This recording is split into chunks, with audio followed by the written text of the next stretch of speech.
नमस्कार दोस्तों, स्वागत है आपका हमारे चैनल पर। आज सुबह जब निवेशकों ने अपना पोर्टफोलियो देखा तो एमसीएक्स यानी मल्टी कमोडिटी एक्सचेंज के शेयर में एक बहुत बड़ी गिरावट देखकर सब हैरान रह गए। जो शेयर कल तक लगभग 11,219 रुपये पर ट्रेड कर रहा था, वह अचानक गिरकर 2,245 रुपये पर कैसे आ गया, ये सवाल सबके मन में है। 80% की इस भारी गिरावट को देखकर अगर आप भी घबरा गए हैं और सोच रहे हैं कि अब क्या करें, तो यह वीडियो अंत तक जरूर देखें क्योंकि सच्चाई कुछ और ही है और यह कोई बुरी खबर नहीं है। सबसे पहले आपको बता दें कि एमसीएक्स के शेयर में आई ये तथाकथित गिरावट कोई बाजार की मंदी या कंपनी में किसी गड़बड़ी के कारण नहीं है। दरअसल ये कंपनी द्वारा किए गए एक कॉर्पोरेट एक्शन का परिणाम है जिसे स्टॉक स्प्लिट कहते हैं। एमसीएक्स ने 1 के बदले 5 के अनुपात में अपने शेयरों को विभाजित किया है। इसका सीधा मतलब यह है कि कंपनी ने अपने एक पुराने शेयर के 5 टुकड़े कर दिए हैं ताकि शेयर का दाम कम हो और छोटे निवेशक भी इसे खरीद सकें। जब एक शेयर के 5 हिस्से हुए तो स्वाभाविक है कि उसकी कीमत भी 5 गुना कम हो जाएगी।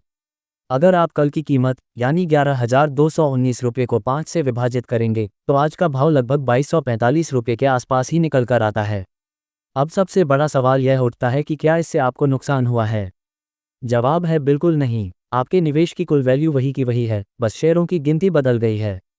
अगर आपके पास कल तक एमसीएक्स का एक महंगा शेयर था तो अब स्प्लिट के बाद आपके पास 5 सस्ते शेयर हो जाएंगे और उन पांचों शेयरों की कुल कीमत उतनी ही रहेगी जितनी कल एक शेयर की थी।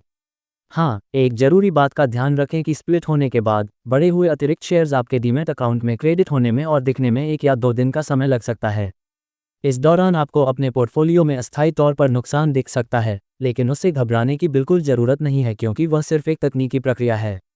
बाजार के जानकारों और बड़े ब्रोकरेज हाउस की माने तो इस स्प्लिट के बाद शेयर अब छोटे निवेशकों की पहुंच में आ गया है, जिससे इसमें लिक्विडिटी और ट्रेडिंग बढ़ेगी। एक्सपर्ट्स इस शेयर को लेकर अभी भी सकारात्मक हैं क्योंकि सोने और चांदी के दामों में जारी उतार चढ़ाव के कारण एमसीएक्स पर ट्रेडिंग वॉल्यूम काफ़ी बढ़ गया है, जिससे कंपनी का मुनाफा बढ़ने की उम्मीद है। इसलिए निष्कर्ष यह है कि अगर आप पुराने निवेशक हैं तो पैनिक में आकर शेयर बेचें नहीं बल्कि होल्ड करें। ये गिरावट नहीं बल्कि केवल भाव का एडजस्टमेंट है।